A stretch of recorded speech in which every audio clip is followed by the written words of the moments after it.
ನಮಸ್ತೆ ಮಿತ್ರರೇ, ಚಿಕ್ಕೊಂದು message pass ಮಾಡಲಿಕ್ಕೆ ಬಂದದ್ದು. ಮೆಸೇಜ್ ಏನಿಲ್ಲ, ತುಂಬ ಬೇಜಾರಿನ ವಿಷಯ. ಕೊಟ್ಟಿಯೂರು ದೇವಸ್ಥಾನದ ವಿಷಯದಲ್ಲಿ ನಾವು ಕನ್ನಡಿಗರು ದೇವಸ್ಥಾನಕ್ಕೆ ಹೋಗುವುದು ಹೌದು. ಅಲ್ಲಿಯ ಏನು ಕೆಲವರು ಬರುವುದು ದೇವಸ್ಥಾನಕ್ಕೆ, ಕನ್ನಡದವರಾಗಲಿ ಯಾರೇ ಆಗಲಿ ಅಲ್ಲಿಗೆ ಬರುವುದು ಅಂತ ಹೇಳಿದರೆ ಅಲ್ಲಿಯ ಐತಿಹ್ಯ ಏನು ಅಂತ ಗೊತ್ತಿಲ್ಲದವರು ಬಂದು ಕನ್ನಡದವರು ಯಾರೂ ಬರಬೇಡ ಇಲ್ಲಿಗೆ, ಇಲ್ಲಿ ಹೊಡಿತಾರೆ, ಬಡೀತಾರೆ, ಮತ್ತೇನು ನೀರಿಂದ ಇದು ಮಾಡ್ತಾರೆ, ಸ್ಪ್ರೆಡ್ ಮಾಡ್ತಾರೆ, ಆ ಥರ ನೆಗೆಟಿವ್ ತುಂಬ ಮೆಸೇಜ್ ಹೋಗ್ತಾ ಇದೆ. ನಾನೊಬ್ಬ ಕನ್ನಡಿಗನಾಗಿ ಹೇಳೋದೇನೆಂದರೆ, ದಯವಿಟ್ಟು ಅಲ್ಲಿಯ ಮೆಸೇಜ್ ಏನು, ಆ ದೇವಸ್ಥಾನಕ್ಕೆ ಯಾಕೆ ಹೋಗ್ತೀರಾ ಅಂತ ನೀವು ಥಿಂಕ್ ಮಾಡಿ. ಸ್ವಲ್ಪ ನಿಮಗೆ ವಿಶ್ವಾಸ, ದೇವರ ವಿಶ್ವಾಸ ಆಗಲಿ, ದೇವರ ಹತ್ರ ಸ್ವಲ್ಪ ಕರುಣೆ ಇದ್ದರೆ, ದೇವರಿಗೆ ಗೌರವ ನೀವು ಕೊಡ್ತಿದ್ರೆ ಆ ವಿಶ್ವಾಸದಿಂದ ಮಾತ್ರ ನೀವು ಬನ್ನಿ. ಅಲ್ಲದೆ ನೀವು ಜಸ್ಟ್ ಟೂರ್ ಹೋಗುವ ಥರ ನೀವು ದೇವಸ್ಥಾನ ಇದೆ ಹಂಗೆ ಹಿಂಗೆ ಅಂತ ಹೇಳಿಕೊಂಡು ಬರಬೇಡ. ಯೂಟ್ಯೂಬ್ ಚಾನಲ್ ಕೊಂಡು ಇನ್ನು ನೋಡಿ, ಅದರ ಸೋಷಿಯಲ್ ಮೀಡಿಯಾ ನೋಡಿ. ಇದು ಸೋಷಿಯಲ್ ಮೀಡಿಯಾದಲ್ಲಿ ವೈರಲ್ ಆದದೇ ಮೇನ್ ಪ್ರಾಬ್ಲಮ್. ಯಾಕಂದರೆ ನಾನೊಂದು ಸ್ವಲ್ಪ ವೀಡಿಯೋ ನಾನು ನೋಡಿದರೆ, ಕನ್ನಡದವರು ಬಂದ ಕಾರಣ ಈ ದೇವಸ್ಥಾನ ಇಷ್ಟೊಂದು ಇದಾಗ್ತಿದೆ, ನೀವು ಕನ್ನಡಿಗರು ಯಾರೂ ಬರಬೇಡ, ಅವಾಗ ಇವರಿಗೆ ಗೊತ್ತಾಗ್ತದೆ ಅಂತ. ಇಲ್ಲಿ ಕನ್ನಡದವರು ಕನ್ನಡಿಗರು ಬರದಿದ್ರೂ ಅಲ್ಲ, ಬೇರೆ ಕೇರಳ ಬಿಟ್ಟು ಬೇರೆ ಸಂಸ್ಥಾನದವರು ಬರದಿದ್ರೂ ಈ ದೇವಸ್ಥಾನದಲ್ಲಿ ಯಾವುದೇ ಪೂಜೆ ಕಾರ್ಯಕ್ರಮಕ್ಕೆ ಯಾವುದೇ ಅಡ್ಡಿ ಆಗಲ್ಲ. ಅದೊಂದು ವಿಷಯ ಫಸ್ಟ್ ತಿಳ್ಕೊಳ್ಳಿ ನೀವು.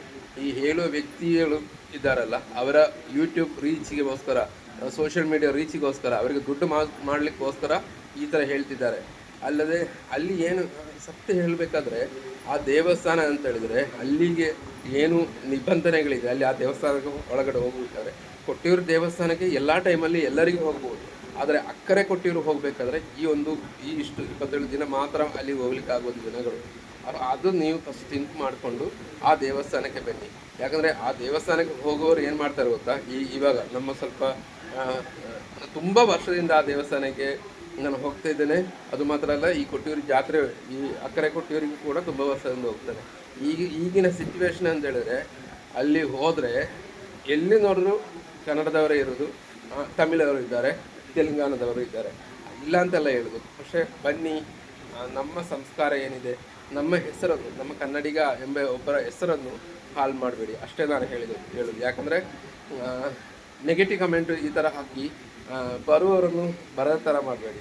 ಬರುವವರು ಬರ್ತಾ ಇರ್ತಾರೆ, ನೀವು ಎಷ್ಟೋ ನೆಗೆಟಿವ್ ಕಮೆಂಟ್ ಹಾಕಿ ಅಲ್ಲಿ ಕೇರಳಕ್ಕೆ ಬಂದು ಆ ದೇವಸ್ಥಾನದಲ್ಲಿ ಪ್ರಾರ್ಥನೆ ಮಾಡಿ ಅಲ್ಲಿ ಹೋಗುವಾಗ ಬಡಿತಾರೆ, ಹೊಡಿತಾರೆ, ನೀವು ಎಷ್ಟು ನೆಗೆಟಿವ್ ಕಮೆಂಟ್ ಹಾಕಿದ್ರೂ ಅಲ್ಲಿ ಯಾವುದೇ ಇದು ಬರಲ್ಲ. ಯಾಕಂದರೆ ಅಲ್ಲಿ ಬರುವ ಭಕ್ತಿಯಿಂದ ಬರುವವರಿಗೆ ಬಂದೇ ಬರ್ತಾರೆ. ಅದು ನೀವು ನಿಮ್ಮಂಥ ಸೋಷಿಯಲ್ ಮೀಡಿಯಾ ಇನ್ಫ್ಲುಯೆನ್ಸರು ಈ ಥರ ಮೆಸೇಜ್ ಮಾಡಿದ್ರೇನು ಆ ಶಿವ ನಿಮ್ಮ ಮಾತಿಗೇನು ಕೇಳಲ್ಲ. ಅಲ್ಲಿ ಬರುವ ಭಕ್ತಿಯಿಂದ ಬರುವವರಿಗೆ ಅಲ್ಲಿ ಯಾವತ್ತೂ ರೆಸ್ಪೆಕ್ಟ್ ಇದೆ. ನೀವೆಂತ ಅಲ್ಲಿ ಸೋಷಿಯಲ್ ಮೀಡಿಯಾ ಅಂತ ಹೇಳ್ಕೊಂಡು ಬಂದು ಈ ಥರ ಆ ಥರ ಮಾಡ್ಕೊಂಡು ನೋಡಿ. ಆ ರೋಡಲ್ಲಿ ಅಲ್ಲಿ ಹೋದಾಗ ನಿನ್ನೆ ಒಂದು ಆ್ಯಕ್ಸಿಡೆಂಟ್ ಆಯ್ತು ಅಲ್ಲಿ, ಗೊತ್ತಾ? ಅದು ಕನ್ನಡದವರ ಗಾಡಿ, ಅದು ಕೂಡ ಆ್ಯಕ್ಸಿಡೆಂಟ್ ಆದ ಬೇರೆಯವನಿಗೆ ಕನ್ನಡದವರು ಹೋಗಿ ಹೊಡಿತಿದ್ದಾರೆ. ಎಷ್ಟು ನಾಚಿಕೆ ಇದು ಕನ್ನಡದವರಿಗೆ. ನಮಗೂ ತುಂಬ ಬೇಜಾರಾಗುವ ವಿಷಯ. ಯಾಕಂದರೆ ಕನ್ನಡದವ ಅಂತ ಹೇಳಲಿಕ್ಕೆ ನಮಗೊಂದು ಹೆಮ್ಮೆ ಇದೆ ಅಲ್ವಾ? ಎಲ್ಲ ಕನ್ನಡಿಗರು ಹೇಳೋದಿಲ್ಲ, ಅಲ್ಲಿ ಕೊಟ್ಟಿಯೂರಿಗೆ ಬರುವ ಎಲ್ಲರನ್ನೂ ಹೇಳೋದಿಲ್ಲ. 70% ಜನಗಳು ಒಳ್ಳೆಯವರೇ ಬರ್ತಿದ್ದಾರೆ. ಅದರಲ್ಲಿ 30% ಜನ ಬರೋದು ಯಾಕಂದರೆ ಸೋಷಿಯಲ್ ಮೀಡಿಯಾ ಅದರಿಂದೋಸ್ಕರ ಬರ್ತಿದ್ದಾರೆ. ಅಲ್ಲಿ ಬಂದು ವೀಡಿಯೋ, ಅಲ್ಲಿ ಆ್ಯಕ್ಚುಲಿ ನಿಮಗೆ ಏನು ವಿಷಯ ಗೊತ್ತಾ, ಅಲ್ಲಿ ಹೋಗಿ ವೀಡಿಯೋ ಮಾಡಲಿಕ್ಕೂ ಕೂಡ ಇಲ್ಲ. ರಿಸರ್ವ್ ಫಾರೆಸ್ಟ್ ಒಳಗಡೆ ಇರುವ ದೇವಸ್ಥಾನ ಅಂದರೆ ಅಲ್ಲಿಗೆ ಹೋಗಲಿಕ್ಕೆ ಗಂಡಸರು ಹೋಗ್ತಿದ್ರೆ ಮುಂಡು ಅಥವಾ ಕಾವಿ ಲುಂಗಿ ಆ ಥರ ಏನಾದ್ರು ಹಾಕಿ ಹೋಗಬೇಕು. ಶರ್ಟ್ ಎಲ್ಲ ಹಾಕ್ಲಿಕ್ಕಿಲ್ಲ ಮುಂಚೆ ಕಾಲದಲ್ಲಿ. ಮತ್ತು ಹೆಂಗಸರು ಹೋಗ್ತಿದ್ರೆ ಸೀರೆ ಸುತ್ಕೊಂಡು ಹೋಗಬೇಕು. ಹೆಣ್ಮಕ್ಕಳು ಹೋಗ್ತಿದ್ರೆ, ಚಿಕ್ಕ ಮಕ್ಕಳು ಹೋಗ್ತಿದ್ರೆ ಏನು ಹಳೆಗಾಲ ಸಂಪ್ರದಾಯದ ಡ್ರೆಸ್ಗಳಿದೆ ಅದನ್ನು ಹಾಕ್ಕೊಂಡು ಹೋಗಬೇಕು. ಇಲ್ಲ ಜೀನ್ಸ್ ಪ್ಯಾಂಟು ಮತ್ತು ಪ್ಯಾಂಟು ಏನು ಬರ್ಮಡ ಇದೆಲ್ಲ ಹಾಕಿ ಹೋಗ್ಲಿಕ್ಕೆ ಅಲ್ಲಿಲ್ಲ. ಅಲ್ಲಿಗೆ ಅಂತೇಳಿ ಒಂದು ನಿಬಂಧನೆಗಳಿದೆ ಆ ದೇವಸ್ಥಾನಕ್ಕೆ ಹೋಗ್ಲಿಕ್ಕೆ.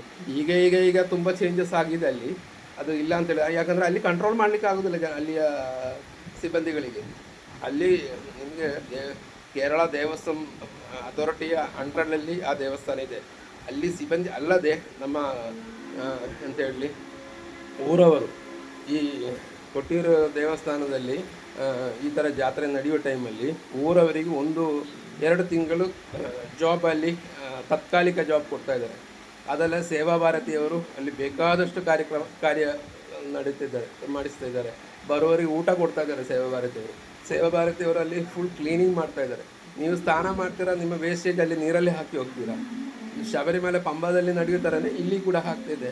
ಇದೊಂದು ಪುಣ್ಯ ತೀರ್ಥ ನದಿ. ಅದು ಆ ನದಿಯಲ್ಲಿ ಮುಳುಗಿ ಅಲ್ಲಿಯ ಕಲ್ಲು ತೆಗೆದು ಕಲ್ಲನ್ನು ಉಚ್ಚಿ ಅದು ಗಂಧ ಪ್ರಸಾದ ಹಾಕಿ ಹೋಗಬೇಕಾದ ದೇವಸ್ಥಾನ ಅದು. ಅಲ್ಲಿ ನಿಮ್ಮ ಏನು ಇನ್ನರ್ ವೇರ್ಸ್ ಅಲ್ಲ, ಲುಂಗಿ ಆಗಲಿ ಮುಂಡಾಗಲಿ ಇದು ಬಿಸಾಕೋ ಸ್ಥಳ ಅಲ್ಲ ಅದು. ಅಲ್ಲಿ ಎಲ್ಲಿ ವೇಸ್ಟೇಜ್ ಇದೆ ಅದನ್ನು ಹಾಕಬೇಕಾದ ಜಾಗ ಅಲ್ಲಿ ಇದೆ. ಯಾಕೆ ನೀವು ಈ ಥರ ಮಾಡ್ತೀರೋ ನನಗೆ ಗೊತ್ತಾಗ್ತಿಲ್ಲ, ಅರ್ಥ ಆಗ್ತಾನೆ ಇಲ್ಲ.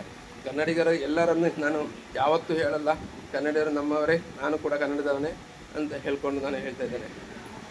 ದಯವಿಟ್ಟು ನಾನು ರಿಕ್ವೆಸ್ಟ್ ಮಾಡ್ತೇನೆ, ನಮ್ಮವರನ್ನು ಯಾಕೆ ಸುಮ್ಮನೆ ಎಲ್ಲರನ್ನು ನೆಗೆಟಿವ್ ಹೇಳಿಸ್ತೀರ ನೀವು ನಿಮ್ಮನೆ ಸೋಷಿಯಲ್ ಮೀಡಿಯಾದವರು.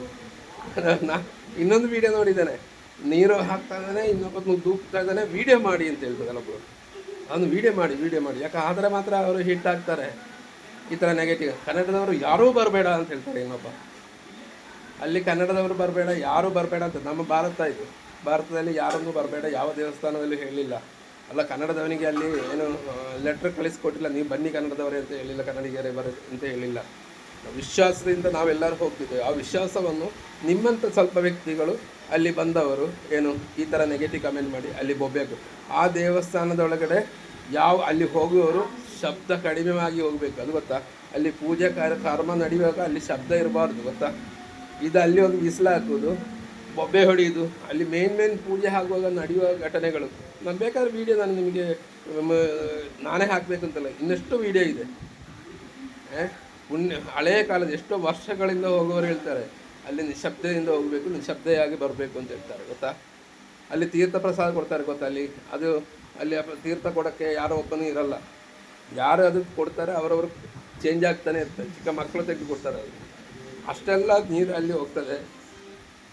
ನಾನು ಇನ್ನೂ ಜಾಸ್ತಿ ಹೇಳೋದಿಲ್ಲ, ಯಾಕಂದರೆ ನನಗೆ ತುಂಬ ತುಂಬ ತುಂಬ ತುಂಬ ಎಂತ ಬೇಜಾರಾದ ವಿಷಯ ಇದು. ನಮ್ಮ ಕನ್ನಡದವರು ಎಲ್ಲರಿಗೂ ನಾನು ಹೇಳೋದಿಲ್ಲ, ಒಂದು 100ರಲ್ಲಿ ಒಂದು ಯೂಟ್ಯೂಬಲ್ಲಿ ಸೋಷಿಯಲ್ ಮೀಡಿಯಾ ಇನ್ಫ್ಲುಯೆನ್ಸರ್ ಹೋಗ್ತಾರೆ, ಈ ನೆಗೆಟಿವ್ ಯಾರು ಕಮೆಂಟ್ ಹಾಕಿದರೆ ಅವರಿಗೋಸ್ಕರ ಇರುವ ವೀಡಿಯೋ ಇದು. ಸ್ವಲ್ಪ ಥಿಂಕ್ ಮಾಡಿ. ಈ ವಿಡಿಯೋ ಆದಷ್ಟು ನೀವು ಕೂಡ ಬೇರೆಯವರಿಗೂ ಕೂಡ ಶೇರ್ ಮಾಡಿ. ಯಾಕಂದರೆ ನಾನು ಇನ್ಫ್ಲುಯೆನ್ಸ್ ಆಗಿ ನನಗೆ ಏನು ಸಿಗಬೇಕು ಅಂತಲ್ಲ ನಾನು ಹೇಳೋದು. ಈ ಮೆಸೇಜ್ ಪಾಸ್ ಮಾಡಿ ಅಷ್ಟೇ ನಾನು ಹೇಳೋದು. ಯಾಕಂದರೆ ಅಲ್ಲಿ ಹೋಗೋ ಅಲ್ಲಿಯ ನಿಬಂಧನೆಗಳನ್ನು ಸ್ವಲ್ಪ ಅರ್ಥ ಮಾಡ್ಕೊಳ್ಳಿ. ಅಲ್ಲಿ ಹೋಗಿ ಅದರೊಳಗಡೆ ಆ ದೇವಸ್ಥಾನ ಹತ್ತಿರ ಹೋಗುವಾಗ ನಿಶಬ್ದೆಯಾಗಿ ಹೋಗಿ ಏನು ಪೂಜೆ ಇದೆ ಏನು ಇದು ಮಾಡಿಕೊಂಡು ಬನ್ನಿ. ನಾನು ಅಲ್ಲಿ ಹೋಗಿ ನೀವು 1000 ರೂಪಾಯಿಯ ಎಂತ ಇದು ಟಿಕೆಟ್ ತಗೊಂಡು ಹೋಗಬೇಕು ಅಂತ ನಾನು ಹೇಳೋದಿಲ್ಲ. ಅದು ಅಲ್ಲಿಯ ದೇವಸ್ಥಾನವರು ಹಣ ಮಾಡಲಿಕ್ಕೋಸ್ಕರ, ಅಂದರೆ ಬೇಗ ಕಳಿಸ್ಕೊಡ್ತೇನೆ ಅಂತ ಹೇಳೋಕ್ಕೋಸ್ಕರ ಮಾಡೋದು. ಅದು ಕೂಡ ಈಗ ಕಂಟ್ರೋಲ್ ಬಿಟ್ಟೋಗಿದೆ. ಯಾಕಂದರೆ ಅಷ್ಟು ಜನ ಈ 1000 ರೂಪೀಸ್ ಪಾಸ್ ತಗೊಳ್ತಾ ಇದ್ದಾರೆ. ಅದಕ್ಕೆ ಕೂಡ ಕಂಟ್ರೋಲ್ ಮಾಡಲಿಕ್ಕೆ ಅವ್ರಿಗೆ ಆಗ್ತಾಯಿಲ್ಲ. ಎಲ್ಲ ಕನ್ನಡದವರಿಗೆ ದೂರೋದಿಲ್ಲ, ಕೆಲವೊಂದು ವಿಷಯದಲ್ಲಿ ಅವರಷ್ಟರನ್ನು ಕೂಡ ಪ್ರಾಬ್ಲಮ್ಸ್ ಇದೆ, ಇಲ್ಲ ಅಂತ ಹೇಳೋದಲ್ಲ. ದಯವಿಟ್ಟು ಅರ್ಥ ಮಾಡಿ, ಸ್ವಲ್ಪ ಅರ್ಥ ಮಾಡಿಕೊಂಡು ನಮ್ಮ ಇನ್ನೂ ಬರುವ ದಿನಗಳಲ್ಲಿ ನಮ್ಮ ಕನ್ನಡದವರ ಹೆಸರನ್ನು ಹಾಳು ಮಾಡದ ರೀತಿಯಲ್ಲಿ ಹೋಗಿ ಬನ್ನಿ. ದಯವಿಟ್ಟು ನೀವು ಸೋಷಿಯಲ್ ಮೀಡಿಯಾದಲ್ಲಿ ವೀಡಿಯೋಸ್ ಹಾಕಬೇಡ ಅನ್ನೋದು ನಾನು ಹೇಳ್ತಾ ಇಲ್ಲ, ಒಳ್ಳೆ ರೀತಿಯಲ್ಲಿ ಹಾಕಿ. ಯಾಕೆ ಸುಮ್ಮನೆ ನೆಗೆಟಿವ್ ಕಮೆಂಟ್ ಹಾಕ್ತೀರಾ ನೀವು ಆ ದೇವಸ್ಥಾನಕ್ಕೆ ಹೋಗಿ? ನಾವೆಲ್ಲ ಹಿಂದೂಗಳು, ನಾವೆಲ್ಲ ಆ ಥರ ಮಾತಿದೆ ಅಷ್ಟೇ. ಯಾರು ಕೂಡ ಅದನ್ನು ಮಾಡೋದಿಲ್ಲ. ಸೋಷಿಯಲ್ ಮೀಡಿಯಾ ಇನ್ಫ್ಲುಯೆನ್ಸಿಗೋಸ್ಕರ, ಸೋಷಿಯಲ್ ಮೀಡಿಯಲ್ಲಿ ದುಡ್ಡು ಬರೋಕ್ಕೋಸ್ಕರ, ಸೋಷಿಯಲ್ ಮೀಡಿಯಲ್ಲಿ ದೊಡ್ಡವನಾಗೋಸ್ಕರ ಮಾಡ್ತಿದ್ದಾರೆ ಎಲ್ಲರೂ ಅಷ್ಟೇ. ಓಕೆ, ಜೈ ಶ್ರೀರಾಮ್, ಓಂ ನಮಃ ಶಿವಾಯ. ಆ ದೇವರು ಕಾಪಾಡಲಿ ಶಿವ. ಓಕೆ, ಅಷ್ಟೇ ನನಗೆ ಹೇಳೋದು.